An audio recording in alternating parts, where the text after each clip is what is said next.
That beautiful song that you heard was written by a dear friend named Rodney Wittenberg. I don't know if some of you know him, but I first met Rodney 20, 30 years ago from another spiritual community called Common Ground Fellowship. He's been here before, actually. He's spoken here before. He is an Emmy Award winning composer. He's a singer-songwriter. He is a filmmaker, film producer. And this song, Wild and Precious Life, was written, I don't know how many years ago, and was sung by a woman named Michelle Armour. Now, I'm going to ask you all, if you can, to do something for Rodney with regard to this song. How many people here listen to WXPN radio station in the area? If not, it's xpn.org or 88.5 FM. The song was played a couple months ago on XPN, and they play new songs based on people commenting and saying, we want to hear the song again. So Wild and Precious Life, Rodney Wittenberg. And you can also download the song from SoundCloud. And with every download, the small donation that you make will go to a faith community that he's part of called Wellspring. It's a UU church, I think in Chester County. So if you want to talk to me about it afterward, I'm happy to give you all that information. So today's talk was partly inspired by that song and partly inspired by Mary Oliver's poem. How many here are familiar with Mary Oliver? If not, look her up. She was phenomenal. Is she still living? I don't recall. Yeah, I think she may have died like in the last maybe 10 years. But just beautiful, beautiful poetry. And this is called The Summer Day. So who made the world? Who made the swan and the black bear? Who made the grasshopper? The grasshopper, I mean, the one who has flung herself out of the grass, the one who is eating sugar out of my hand, who is moving her jaws back and forth instead of up and down, who is gazing around with her enormous and complicated eyes. Now she lifts her pale forearms and thoroughly washes her face. Now she snaps her wings open and floats away. I don't know exactly what a prayer is. I do know how to pay attention, how to fall down into the grass, into the grass, how to kneel in the grass, how to be idle and blessed, how to stroll through the fields, which is what I've been doing all day. Tell me, what else should I have done? Doesn't everything die at last? I always get goosebumps at this part. And too soon? Tell me, what is it that you plan to do with your one wild and precious life? So again, if you're not familiar with this poem, look it up, read it, post it somewhere where you can see it, and I guarantee that you'll have goosebumps too. The goosebumps are my truth barometer. When I hear something that resonates, I can tell. Does anybody here have that experience that you just know, a feeling in your gut, in your heart, in your skin? And our skin is our single largest organ, and it's got all kinds of receptors for pain and pleasure. And I consider goosebumps, the pleasure receptors are taking in the goosebumps. So I am a seasoned woman. I'm 67 years old. There are at least two people in this room that have known me since my 20s, maybe, or my 30s, and they're sitting right up here. Kathy and Cindy, thank you for being here. And all of us, all three of us, I would say, are seasoned women. We've been seasoned by life. We've been seasoned by all of the experiences we've had, all the people we've encountered, all the people, even if it's just a fleeting encounter, become a part of who we are, that wild and precious life. Now, depending on what you believe, if you believe in reincarnation, this is the wild and precious life in this incarnation. There may be more. Anybody else here have had past life experiences, flashes? Yeah. But even within this one human existence, how many lives have we lived? I was born in Philadelphia, 1958, and grew up in Willingboro, New Jersey, which is a suburb, I would say a suburb of Philadelphia. And my life was pretty typical for those times in the 1960s. On a summer day, my sister and I would ride our bikes out in the neighborhood, and we didn't have cell phones. We checked in for lunch. And then we went out and played with our friends, checked in for dinner, grew up in a community where everybody looked out for everybody else. Usually the moms were the ones that were home. But, we'd say, oh, I'm going over to so-and-so's house. And it felt perfectly safe. I grew up in a community that had pools. So I practically lived at the pool, swim team, swimming lessons. And then after I graduated high school, became a swim team coach. So that's one part of my incarnation. Went to college, studied psychology. I had no clue what I was going to do with it. Volunteered at the counseling center called Together Incorporated, crisis intervention. And there I learned listening skills, active listening, psychology 101, being on a crisis hotline, learning how to help people deal with their immediate kind of experiences.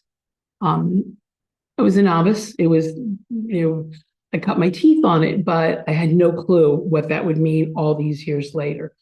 So one of the things that Mike had said was all the different things on my resume.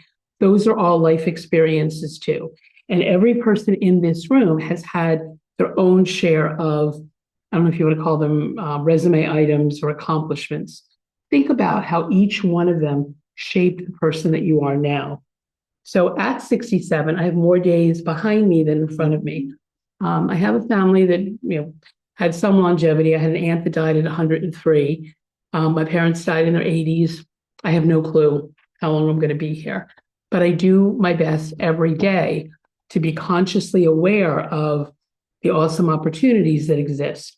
I consider myself privileged. I grew up in a home with no abuse, no addiction, that my dad was kind of a workaholic, but when he was home, he was fully present with us. In my work as a therapist, I work with people who have not had that experience. So I am abundantly aware of how privileged I am. And because I have that privilege, I use it in the service of the world. Now, that might sound grandiose, but it's the truest truth that I know, that I always have a choice to be miserable and cranky and at the effect of whatever's going on out there that I have absolutely no control over, or to say, all right, what am I going to do with this? One of my favorite, I won't say mantras, but I guess I could say that is, okay, now what?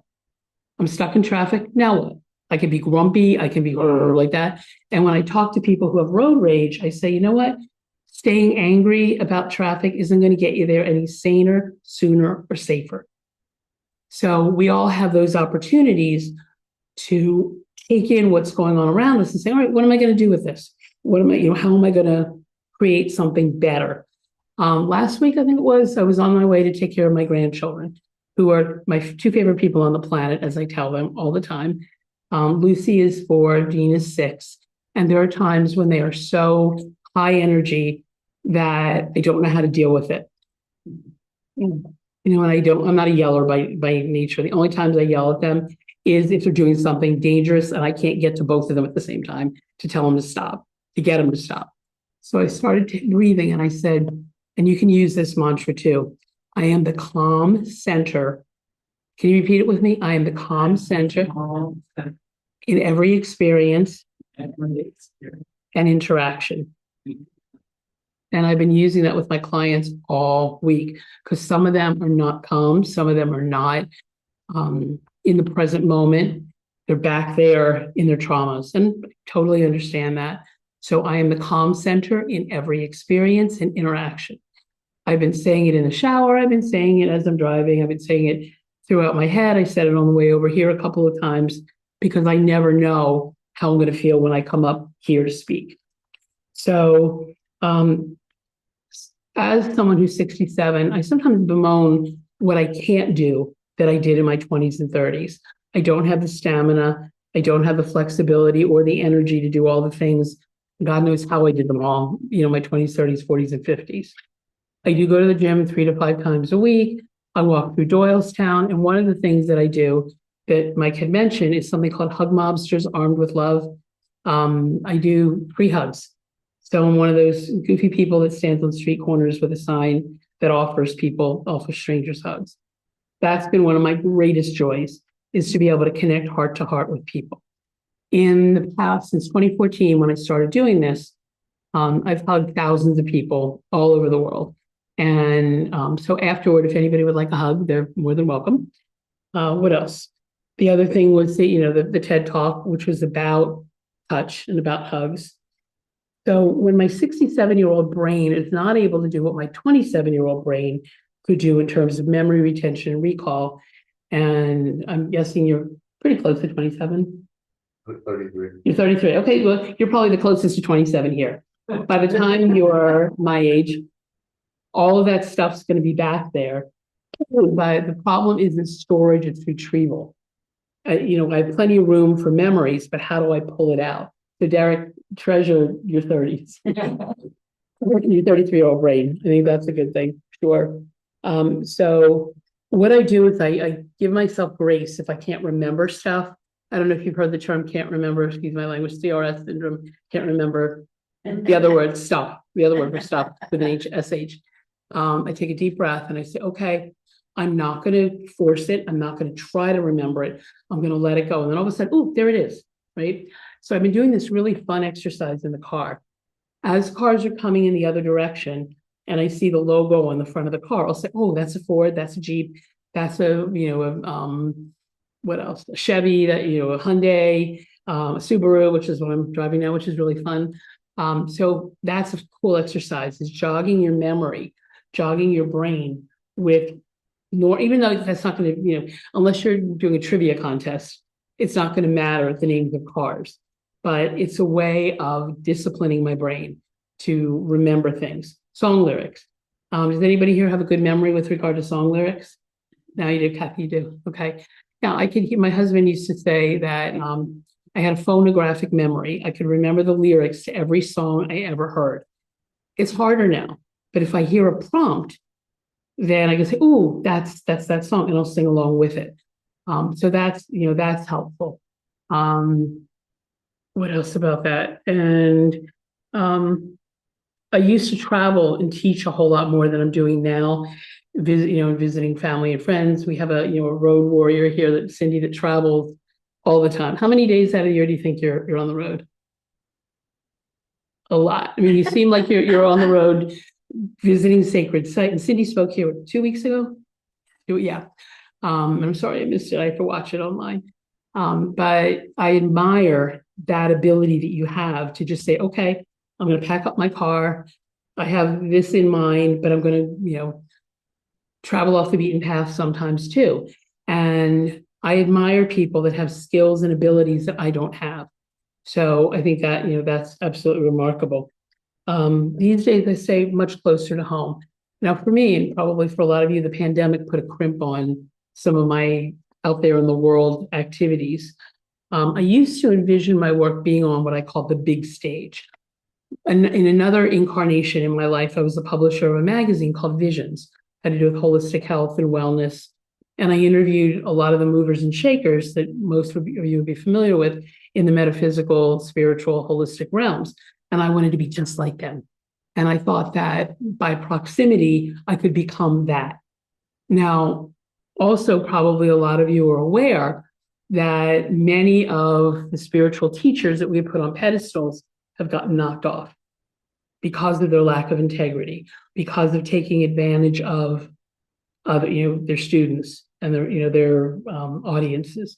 And I'm grateful now that it didn't rub off on me. And I can look at the message and not necessarily value the message, but not the messenger. So I think the TED stage was the biggest stage that I've been on. And it was fun. You can look it up again, Overcoming the Taboo of Touch. That experience, another incarnation, was a year ago, maybe? No, I'm sorry. This is 2026, so there's the memory thing again. In early 2022 is when I applied to that talk. And around now is when I found out that I got it. And if anybody here is interested in becoming a TED speaker, it's a lot of work. Somebody had said that it takes about 1,000 hours to prepare, and I wouldn't doubt it, when I look back on it. And it was one of the most exciting and scariest times of my life, because I thought, what if I get up there and I forget what I'm going to say? Or what if I lose my voice? Or what if I have bronchitis? And a TED Talk is not like this. It's not improv. It's not spontaneous. It's planned. It's like a monologue, literally for me, it was 17-minute monologue. And I had to practice it. I had to remember it and present it as if it was like this. No cue cards, no teleprompter, no notes, nothing. Just had to go out there. And when I finally got there, it was in Ohio, drove out there with my best friend, Barb, and we did rehearsals. And when I was there on stage starting it, we had the mics hooked up to us with a little box, like down the back of my jacket, that jacket actually. It's in that picture. And I'll tell you about that picture in a little bit. And I said to my coach who had mic'd me up, I said, make sure the switch is on when I go out there. And she said, oh, don't worry about it. They'll take care of it at the sound booth. So I'm 3 minutes into my talk and she's going, and she drags me on the stage and she says, you were right. The mic's not on. You have to go out there and start all over again. Oh, so I thought, okay, that's a test of the emergency sanity system. You guys know that well. Right? And I said, all right, I'm going to start again and just remember it and do it again. And it was fine. It worked out fine. So that was, instead of it was like, okay, now what? You know this, you know how to do it. How often do you give yourselves pep talks during the day when you start to waver? Anybody pretty good at that? Yeah. And I call it, being my own coach. Like, come on, honey, we got this. Let's go. And I use the word we because that way it's not just me by myself. It's the me that I am that's nervous and scared and uncomfortable, and the wise mind that knows all things, that knows how it's going to turn out, that knows it's going to be okay, that knows that I'm going to get through this. Does anybody here have a doubting mind and a wise mind?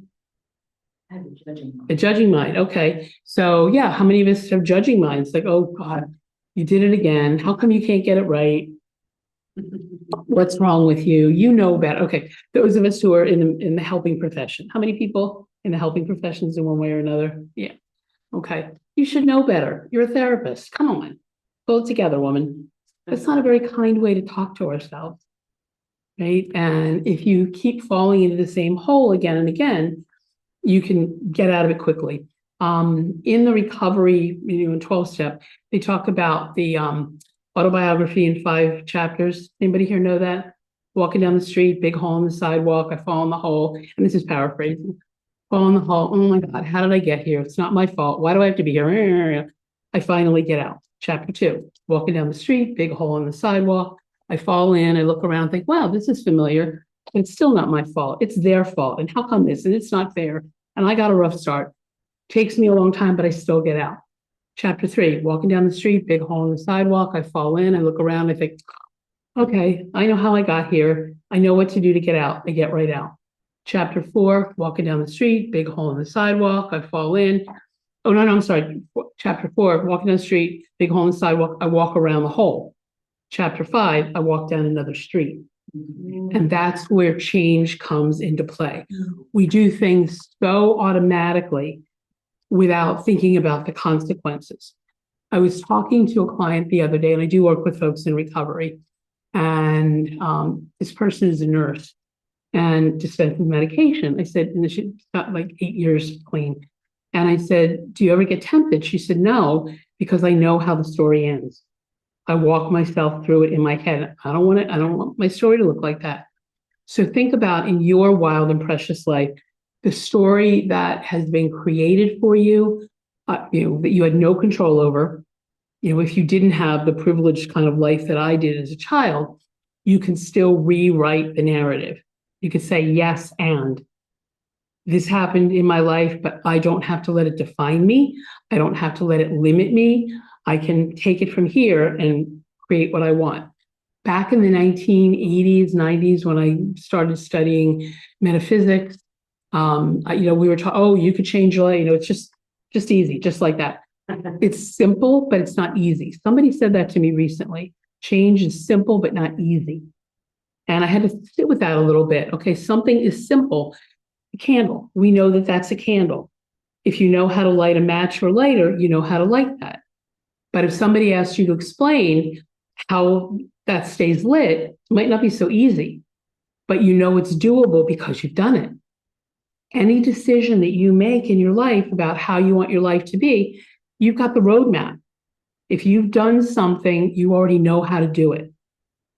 You might forget, And the cool thing is that you might have, like in this community, you'll have people who remind you of how you've overcome loss, pain, challenges, fear, mental health issues, all of those things that you have the capacity to make different in your life. So surround yourself by people who are what I call your yay sayers, not naysayers, people that boost you, right? That know how far you've come and tell you and remind you, come on, you got this. And I'm not going to let you do it alone. I'm going to do it together. Right? Later today, Cindy and I are going to do a ritual that she offered to help me with a long-standing issue that's been for decades, almost 3 decades. And you've probably known me close to that length of time, more than that, actually. So have trusted allies, people in your life that are willing to see the best in you and bring out the best in you. It could be a partner, could be a friend, could be a family member, could be a coworker. Let them see yourself through their eyes, because that's hard. Anybody here have a difficult time seeing their own beauty? I'm not just talking about physical beauty, but emotional beauty. I'm not the only one, right? Okay. So when that happens, find people who reflect the you that you want to be. So speaking of that, I don't know if you can see this picture here. This was taken last October. You can see it. Okay. I was part of a photo shoot for women called 40 over 40. Now, I'm 40 plus 27. But a lot of the women there were a couple women that were older than me, a couple that were younger than me. And we each set up our individual sessions with this amazing photographer in, oh my God, what town? Pottstown, I think, or near Pottstown. Her name is Amy Polemus. And this was not just a one and done thing. This was part of a photo project that she did, inviting women over 40. And she's going to do another one. So when I hear about it, I'll let folks know, to help them feel empowered. And she invited us to wear whatever we felt would be the most empowering. Some of the women had their pictures taken in jeans and a t-shirt. Some of them had fancy clothes. But it didn't really matter what they were wearing. It's how they viewed themselves through Amy's lens. And so she did that. And then part of the project was putting together a gallery of photos. And then she had an event 2 weeks ago, maybe, at this place where I'd never been before, that was a museum of old cars. And they had an old, it was a Mr. Softy truck and fire trucks and military vehicles. And that's where it was held. And it was a fundraiser for Laurel House, which is a domestic violence program in Montgomery County. So all of the proceeds for that night and additional donations went to Laurel House. So not only was she attempting to empower women with the pictures, we were empowering each other by looking at each other. This is one of the display photos. By looking at each other, and we were empowering people to be safe by donating to Laurel House. That's one way that I'm living this wild and precious life. And I used to be a lot more colorful, a lot more visible. It felt really important, as I said, to be on that big stage, but it was for the wrong reasons that I think about it now. It was so I could prove that I was enough. I could prove that I was just as good as these other people for whom I'd been the wind beneath their wings as a journalist, interviewing them. And now I don't care. I do this because I love it. I do it because it lights me up from the inside. I do it because it seems to make a difference. As a therapist, I realize that I'm an inspirational speaker every time I sit in session with a client. Sometimes I have an audience of one. Sometimes I work with couples, I work with families. But when I work with them, I'm doing exactly what I'm doing right here. I'm riffing it. I'm going off, I have book knowledge in here, but I think what's even more helpful is here. So I invite each of you to feel from here. In 2001, maybe, I started working with people who actually, one of whom, Peter Moses, brought me here. We were involved with putting together a children's entertainment program to raise money for Phil Abundance. Now, for those who aren't familiar with it, Phil Abundance is an organization in Philadelphia that feeds hungry people. So this was going to be a children's concert. And in our regular meetings, we would have these 3 rules. Speak from the heart, listen with the ears of the heart, and be lean of expression. Say what you need to say and then stop and give someone else an opportunity to speak. So I've started doing more of that. I've started just not trying to figure out who am I going to impress. 2 minutes? Okay, thank you. How am I going to impress them? So as I'm closing, I want to read something to you that I wrote about what a wild and precious life would look like to me now. Trusting my gut and intuition when it comes to decision making, surrounding myself with people of quality and integrity, giving generously and accepting gracefully and gratefully, being a lifelong learner, making myself a blessing to everyone I meet, being an advocate for peace and social justice, speaking truth from the heart, walking my talk, using the tools I was given to enhance the world, tapping into my spirituality, immersing myself in creativity, soaking in music, setting boundaries. That was always a tough one. Being mindful instead of mindful, like dishes in the sink, maintaining some semblance of order, practicing assertiveness, slowing down and taking one step at a time instead of moving at such a speed. Those of us, again, who are seasoned people know that we need to move a little more slowly and carefully than we did when we were a lot younger. Setting intention each day for the experiences and people and opportunities I want to attract, being my own canvas on which I paint the colors of my imagination, listening to my body and resting when need be instead of being on the go so much of the time, being independent but asking for help when I need it, caring less, this is the big one, about what others think of me and caring more about what I think of myself, knowing that I live with myself 24/7 and listening to the muse who inspires me daily. So I just invite you, and this is going to be part of the meditation, to consider what it would take for you to live your wild and precious life. And again, I am the peaceful center I am the peaceful center. of every experience and interaction. So be it. Thank you. Thank you.